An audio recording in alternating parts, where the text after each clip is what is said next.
Thanks for inviting me into your home, your long-haul truck, RV, camper, taxi, your parents' well-appointed basement with the simulated wood paneling, electric fireplace, and the painting of dogs playing poker, your loft, that greasy spoon just off the interstate, and your cabin in the woods. Welcome to Coast AM, the very best in late-night talk radio. I'm Richard Serrett, and this morning, I'm coming to you live from my home studio in Old Thornhill, just north of Toronto. The death toll now at least 1,100 after Hamas terrorists infiltrated Israel in an unprecedented attack on Saturday, firing more than 3,500 rockets at residential areas from the Gaza Strip. Israel has declared war, bombarding the Gaza with airstrikes in retaliation. The rampage included an assault on a crowded music festival where authorities had removed about 260 bodies by Sunday. Israel struck back with airstrikes, including one that flattened a 14-story tower that held Hamas offices. At least 700 people were reported killed in Israel and more than 400 in Gaza. U.S. Defense Secretary Lloyd Austin ordered the Ford Carrier Strike Group to sail to the eastern Mediterranean to be ready to assist Israel. The deployment, which also includes a host of ships and warplanes, underscores the concern that the United States has in trying to keep the conflict from growing. Preliminary reports indicate at least 4 U.S. citizens were killed in the attacks and 7 more were missing. The UN Security Council held an emergency meeting about the situation and took no immediate action on a U.S. demand that its 15 members condemn the Hamas attack. This is looking like all-out war. Let us pray for peace. All right, on that somber note, I want to wish a happy Thanksgiving to my fellow Canadians. That's right, we celebrate Thanksgiving in October. This, of course, is one of the few things that differentiate us from our American cousins. Our earlier observance of Thanksgiving is one, but not the only important difference. Americans buy their milk in jugs. In Canada, we buy our milk in bags. And of course, last but not least, you can always tell when you're in a Canadian house. Everybody kicks off their shoes and leaves them at the front door. All right. Welcome to the Audio Imaginarium. Come on in, weary traveler, hang your cloak on a peg. Grab a stool and come gather round the fire. There are stories to be told. And you? Well, you're among friends. I'm Richard Serrett. This is Coast to Coast AM. All right, welcome back. Let's try this take 2. I dropped off there momentarily. I apologize for the technical problem. It was on my end. But let me just quickly reset here and give you a heads up what's coming up in the second half of tonight's Coast to Coast. Remote viewer, psychic Angela Thomas will be here, and she'll share some of her powerful paranormal experiences. We'll journey down a road shrouded in mystery where restless spirits and spectral phenomena reign. We'll go down or experience a startling encounter on the historic streets of New Orleans and delve into the mystery of a bizarre explosion and its enigmatic connection to the spirit world. That's psychic remote viewer Angela Thomas coming up in the second half. But first, novelist Chuck Palahniuk is best known for Fight Club and Joke. Chuck's books are always a part of the fabric of pop culture. Every time he releases a new one, it's a publishing event, and his latest novel is no different. Not Forever, But For Now is a hilarious horror satire about a family of professional killers responsible for the most atrocious events in history and the young brothers that are destined to take over. Chuck Palahniuk, welcome to Coast AM. How are you? Mr. Richard, this is a dream come true. I can't believe Coast to Coast. Wow. Well, here you are. Well, it's great to have you here. First of all, let me get the latest count. For a while, when you were reading your novel, doing a public reading of Guts, people were fainting. This is very well known. But what is the number at? At one time, I think I lost count. It was around 50 people had fainted during your public readings. Do you have an updated count on that? You know, I quit counting at 71, and 71 was probably close to 20 years ago. So wow. It is well north of 300, 400, 500 people at this point. And when that happens, do you take that as a compliment? I usually take it as a chance to break and to ask the audience's permission to continue, because having somebody collapse in the middle of an auditorium is like a death and a resurrection. And everyone immediately is so concerned about that person. And watching that person be revived and be okay is like watching Lazarus come back from the dead. People are just are overwhelmed. It's impossible to follow that. I remember in an interview you described getting up on the stage and having to, I don't know if the word you used was be willing to sort of debase yourself. It was almost like it'd be more difficult than, if you were up there reading completely naked. Why did you, and you felt powerful. Explain. Yeah. Boy, for a million years, I was always terrified of crossing this one freeway bridge in Portland, Oregon called the Fremont Bridge. It soars. It's so high. I always thought I was going to get a blowout on that bridge. And one day on my way to swing shift to Freightliner, in my Mercury Bobcat, I got a blowout in the middle of the Fremont Bridge. And I drove off the bridge, and I pulled over, and I changed my tire, and it didn't kill me. So, we never really know our potential until we actually sort of face that worst-case scenario and get through it. And I think that's the best thing you can do with your reader, is to show them a character living through the reader's worst fear, and then in a way that proves to the reader that they won't be destroyed.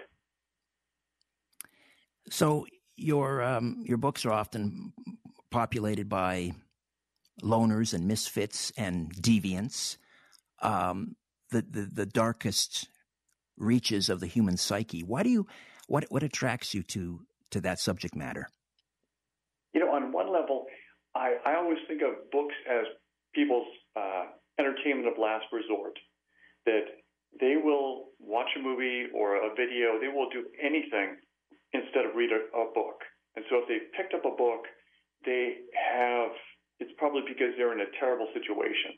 They're in the hospital waiting for a loved one to die, or they're waiting for a terrible phone call, or they're trapped in an airport.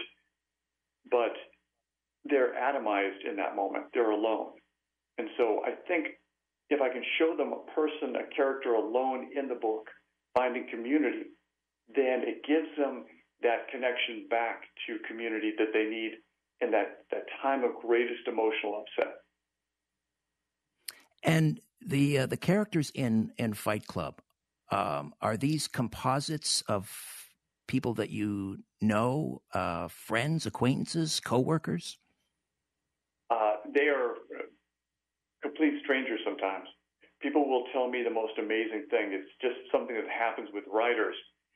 And ever since I was a kid, I wanted to be a newspaper reporter, because I would read books by Studs Terkel, where he would go out, he would just interview hundreds of people about what they did for a living. And so Studs Terkel didn't make me want to be any of those people, but it made me want to be Studs Terkel. And so this constant sort of interviewing, this constant kind of harvesting, gathering of anecdotes from people is what I love the best.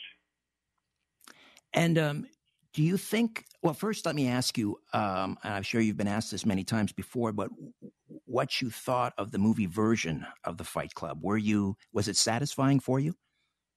It was, and this is something that the director, David Fincher, was very clear about. He said the ending really had to be spectacular. It had to be two people holding hands, because ultimately every successful movie has to be a date movie. It has to show a moment of romance at the end. And so David's way around that was to have that moment of romance, but instead of looking at fireworks on the horizon, they would be looking at the buildings collapse. And none of us had any idea that within 2 years, that scene would be incredibly prescient. Yeah. People were talking about predictive programming and how was it that the scene of the buildings collapsing, 2 years before 9/11,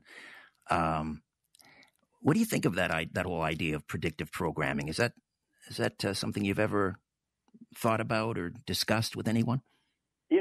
I I don't think I really even know the term. Could you unpack it for a moment?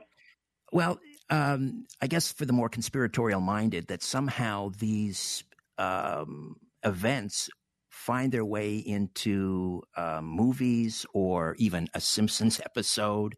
Prior to it happening, for example, they often cite, in The Simpsons, the election of Donald Trump, 9/11. There are so many different events that seem to have been predicted in The Simpsons, but other examples as well. And that one in Fight Club often comes up when the subject of predictive programming, whether it's, I don't know, it's something in the collective unconscious that finds its way into literature.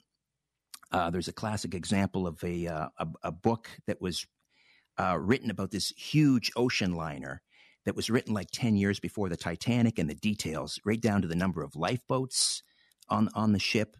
The fact that it struck an iceberg off the coast of Newfoundland. And this is a work of fiction, and, it mirrors almost exactly the Titanic. I think the ship in the book was called the Titan or something like that, or Titus. That's kind of predictive programming in a nutshell. And I think sometimes if something is modeled really, really effectively, whether or not it has a kind of psychic ability to kind of manifest in the world, or whether people just kind of seize upon it as a new reality, I think that's fantastic to watch.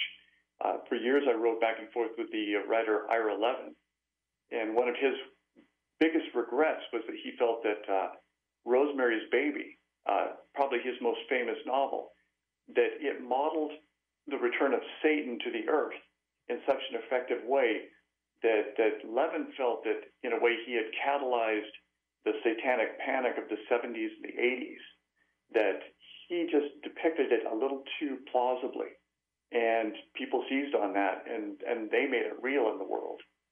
And so sometimes, like, for instance, when I sort of invented fight clubs, and then suddenly all these people were organizing fight clubs around the world, that if you can put something out there and model it and make it look like a reality, then people take it that next step and they turn it into an institution. Do you think that when the movie first came out, I guess it wasn't a huge success, but then thanks to its, it's considered one of the greatest, DVD marketing programs in history, like the success when it was on DVD, it just went into the stratosphere. But when the movie came out, do you think initially maybe young men didn't get the point of the movie? They were sort of wrapped up in the violence and fighting and so forth, and they missed maybe some of the subtext? It seemed like nobody got the point of anything. The movie came and went so fast. And David Fincher tells this great story about when they had locked the print and the head of publicity for 20th Century Fox saw it. He charged up to David and said, "Congratulations, you have made a movie with so much male nudity in it that no man will ever want to see it, and so much blood in it that no woman will ever want to see it. So you have made a movie that no one wants to see." And so it was very tough for them to market. It never really came into its own until word of mouth. And then, even with word of mouth, I think there always was a very big part of the viewership, of the audience, that was attracted to the messages within the movie, at least as much as attracted to the kind of social model of the Fight Club, is that people wanted a movie that had these kind of big statements in it. Because that movie and The Matrix were the two movies that were kind of seized upon in a political way. And they both made these big statements about the nature of the individual in relation to, society, The Matrix, whatever. I think I read an interview where you talked about, at the time there were no movies that sort of explored, that provided a narrative to allow men on film to talk about, whatever men wanted to talk about. We're almost like making a male version of the Joy Luck Club. Right, or a male version of Divine Secrets of the Sisterhood, or Sisterhood of the Traveling Pants. There were a lot of movies out there that showed women coming together to talk about their experience, but I just kept on waiting for a movie that would show men talking about their experience, and it just really was not there. So the subject matter that you handle, I mean, it's the kind of stuff that might make a lot of people sort of want to avert their gaze. It's hard to look at. But you say it's all about cognitive reframing. What do you mean by that? You know, years ago on tour, I was in Denver, and the local publicist was taking me around to sign stock at different bookstores. And at one point, she pulled out in front of a man who was fleeing a bank robbery, and he T-boned our car at 55 miles an hour. And we were trapped in that car for several hours. And then within a year, I was driving up Interstate 5, and a man merging 3 lanes over lost control of his car, slammed into the center divider, and then came back and hit me in the fast lane head on. And then within a year of that, I was at the base of my driveway as a truck came down the highway, lost control, and dumped its trailer right on top of my car. And so I had these 3 near-death, very traumatic, total car accidents within a period of about 13 months. And I saw so many behavioralists to try to, work through that upset. I couldn't drive anymore. I was just completely freaked out. And none of them really hit upon the perfect way to cognitively reframe it. But what finally dawned on me was that if I wasn't such a great driver, I might have been killed in at least 2 of those 3.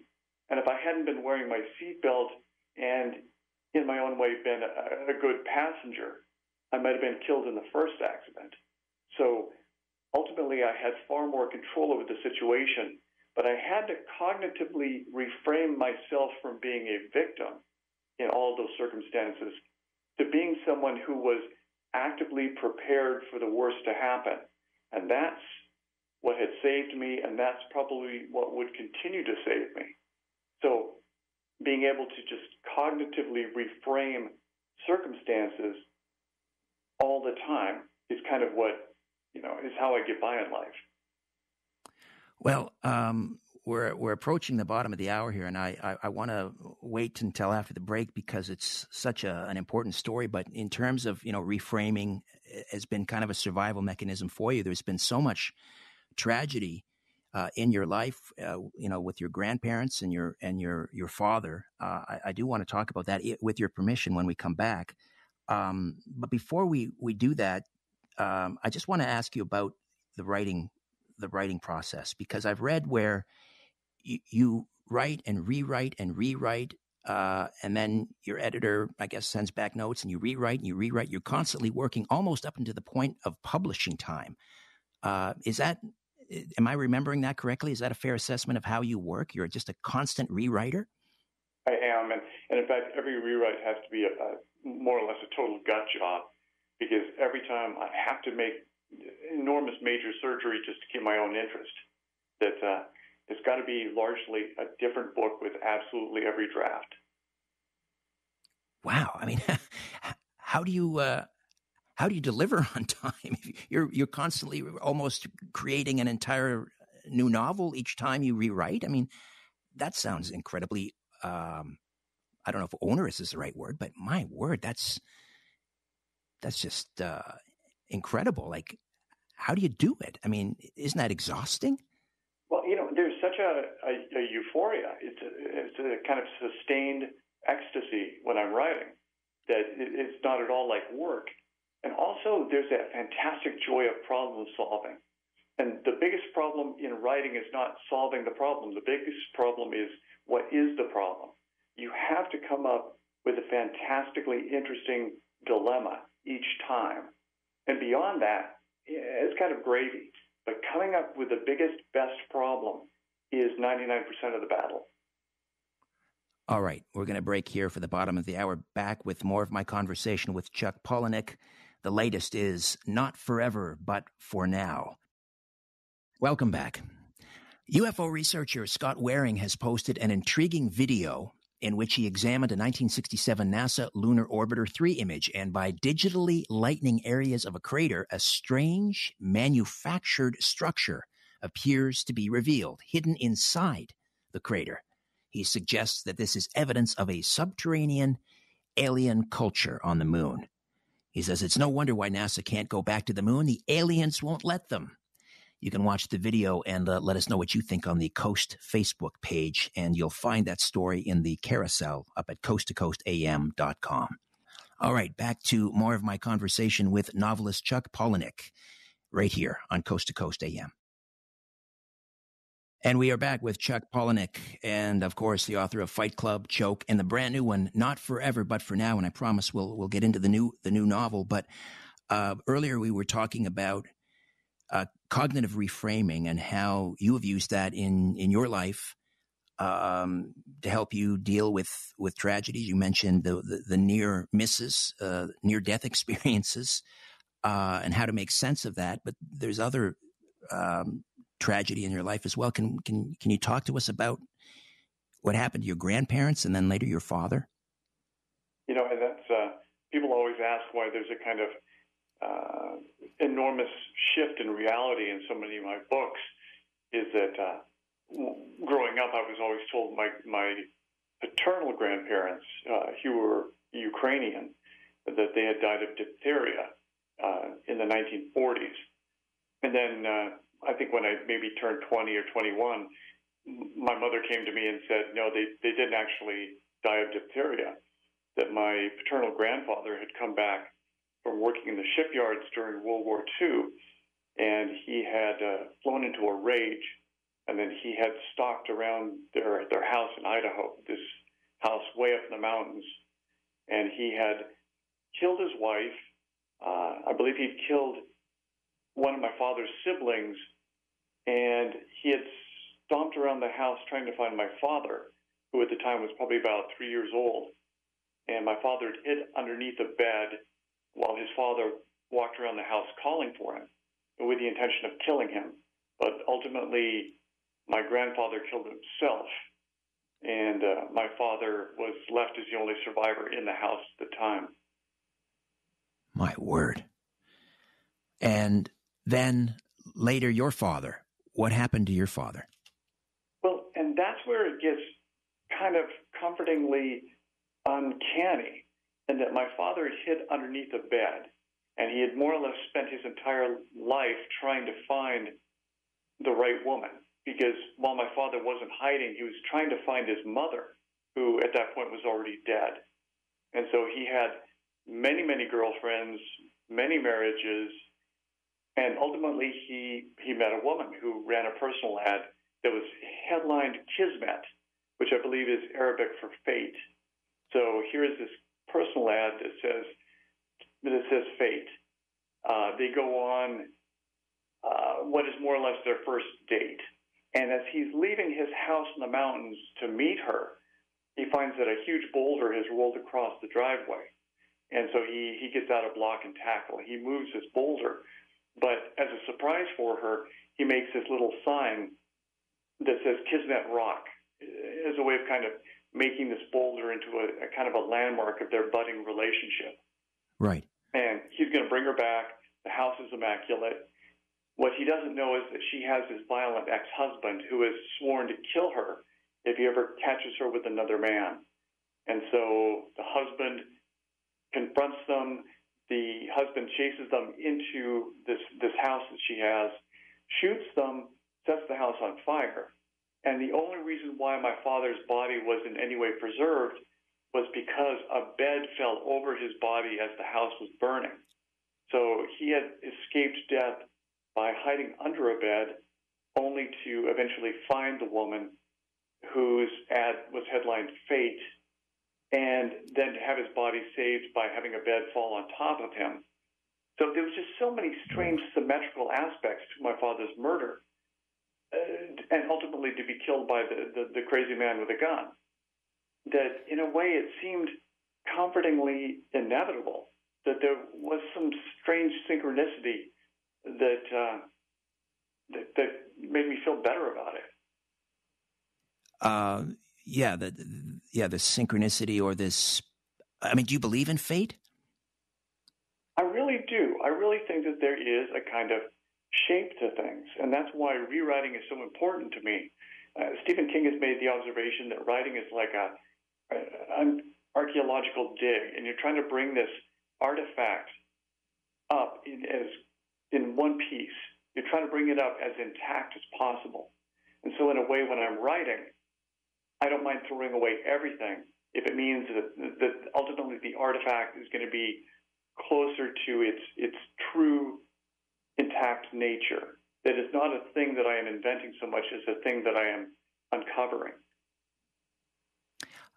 You were asked, if I'm remembering correctly, to write an impact statement. You wrote a letter, and you basically asked for the death penalty for your father's murderer. And then that led to you writing Lullaby. Do I have that right? That was a giant train wreck, because when this is in court, I made my victim impact statement. I did not realize that the accused at that point, who at that point was convicted, that he could dismiss his attorney and therefore be able to cross-examine me. So I found myself on the stand being cross-examined by the man who had just been convicted of killing my father. Oh, wow. And it was so brutally upsetting that if I can live through that, I could live through anything. Just the rage and the humiliation of that moment, being attacked and cross-examined in this very aggressive, condescending way by this killer. So I lived through it. I wrote Lullaby about it. Everything gets turned into a book because there's no other way to exhaust it. That is, I don't know how anyone would be able to process all of that, all of the things that have happened to you. It's remarkable that, you're still a functioning human being after all of this. It's remarkable. I think so many people have enormous amounts of stuff that happened to them, and we all develop a kind of strategy of multiple ways of dealing with these things. And for me, it's about turning it into a book. But as I turn it into a book, I also discover that I'm just one of many, many people who have had more or less the same experience. And that was the reason for that statement about you're not a snowflake. Because when you start to think of yourself as a snowflake, you cut yourself off from this enormous shared experience with other people. And that's not a very powerful, comforting place to be. That term snowflake came up in Fight Club. You may have invented that term. According to Wikipedia, I did invent that term. How does that make you feel? I mean, it gets used a lot these days. Right, and it gets misused a lot. And ultimately, I have to go back to Ira Levin. Is it better that we had Rosemary's Baby, or should he have just never written it? And I vote that Rosemary's Baby is worth the misinterpretation. It's a great book. It's a great movie. All right, so let's talk about Not Forever, But For Now. And, I don't know, kind of like a power struggle inside a family of serial killers. Keeping in mind this is a family show, just kind of walk us through, what this new one is about. Well, in a way, I became obsessed with a genre of mystery called a cozy. And a cozy is typically it's a murder that takes place in an English or Irish or Scottish village. Someone is killed in this over-the-top grisly way, and the entire village sets to work to try to solve the murder. Typically, it's a clergyman or a little old Miss Marple or a cat. And nobody ever reacts to the horror of this murder. Somebody's had their throat cut at a bake sale or something, some really horrible situation. And so there's an innate comedy that happens when you have this socially inappropriate lack of engaging with the drama. When something horrible happens and everyone underreacts to it, that automatically it gets a laugh. So I wanted to kind of take this English sort of typical underreaction and really ramp it up in this novel to make, in a way, the smuttiest, most violent novel. but to have everyone underreacting to everything so that it would occur ongoingly as this kind of, as this laugh, as a comedy as opposed to a drama. Such dark subject matter. I mean, without getting, too deep into the reads here about it, there's incest and obviously, over the top violence, but yet to sort of marry that with comedy takes, a great skill as a writer. I mean, do you have that kind of perception when it comes to, what do we call that? Gallows humor? Is that the way you kind of perceive the world, with a bit of gallows humor? Is that a survival mechanism? I always think of it as Ukrainian humor. My father's side is all Ukrainian, and there's only so much sort of suffering that our brains can tolerate, and eventually that suffering kind of tips over into kind of absurdist humor. And so, this very dark suffering eventually tips over, and your brain can't tolerate it anymore. Those chemicals are used up, and you just sort of fall into this kind of helpless laughter. And so much of the stuff I really love in the culture, Kurt Vonnegut's novels, Tom Robbins' novels, with these absurdist existentialist novels, like Nathaniel West's novels. And that's the kind of fiction I want to write, is this absurdist existentialism. In the wrong hands, though, that can go south pretty quickly, I would imagine. Well, yeah, but in the wrong hands, even Salinger goes south really quickly. How many killers have been found with Catcher in the Rye in their pocket? And that is a pretty innocuous novel, but suddenly, boom, it catalyzed whatever it catalyzed. That I remember an interview you did.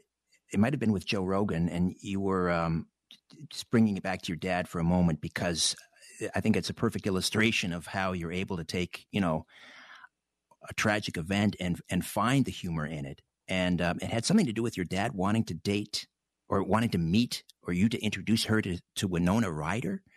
Oh, gosh.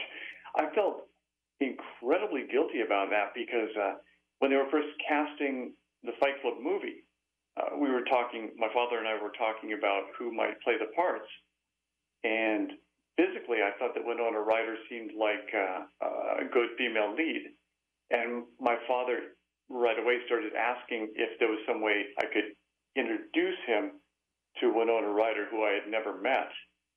And I was instantly horrified at this idea of my father hitting on Winona Ryder. And my first horrible thought once he was killed was this sad, wonderful, incredibly conflicted feeling of relief that I would not have to worry about my father hitting on Helena Bonham Carter. Oh, that is dark. That's dark. But hey, that's I guess that's a survival mechanism, right? Well, and also it really does help to share, because once my father retired, he became a kind of contest junkie. And he entered all of us kids, all of his friends, in all of these different sort of mail-in postcard contests. So for years after his death, we would be getting these strange little consolation prizes from cheese companies or Campbell's Soup. These little prizes that weren't the big prize. They were like the 16th tier prize, a coffee mug or a set of golf towels. And the fact that they were called consolation prizes and they were coming from my dead father's entry was just such a strange, sad, bittersweet thing. I mentioned it to a friend, and she said when her father had died, that for years she got these consolation prizes because he had also been a contest junkie. And I found that out about countless people, that they had a loved one who died prematurely, and subsequently they were showered with all these kind of worthless things that just came out of nowhere in the name of their beloved one. A kind of a gift that kept on giving, I guess. Yeah, one thing, he won this enormous Nintendo set that one of my nephews ended up with. And that was the last thing we won, was the biggest thing. Is it difficult for you to be around overly cheery people? No, because overly cheery people, I can typically read them as the most tragic, the most damaged people, because they typically have a very brittle cheeriness that is just masking a kind of manic, not breakdown, but a kind of manic pain. And once I recognize that, I'm not irritated by it. Let me ask you about the title, Not Forever, but for Now. Where does that come from?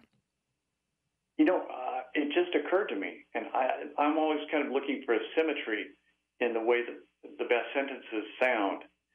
So if I come up with a sentence that kind of sticks in my head, once I wrote the line, "You only need to look at her to know all you need to know," there's a kind of tongue twister quality, but also a kind of poetic symmetry to it. And so Not Forever, but for Now had that kind of repeating alliteration that I just fall in love with. What does Judy Garland have to do with this story?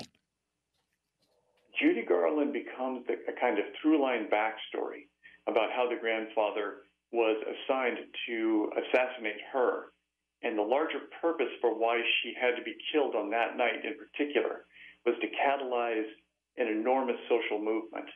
And so Judy Garland becomes kind of the background conspiracy theory in this entire novel, and also a way to demonstrate how the grandfather does this assassination, that he's expecting his two grandsons to sort of, to pick up the family mantle and to run the family business. But in a way, they really do not. It is shirt sleeves to shirt sleeves in 3 generations. He made the money. Subsequent generation maintained the money. But the third generation, these 2 little boys, really do not want to pick up the family business. Some family business, murder and mayhem. Chuck, we'll take another time out, come back, and we'll open up the phone lines, take questions or comments for Chuck Palahniuk.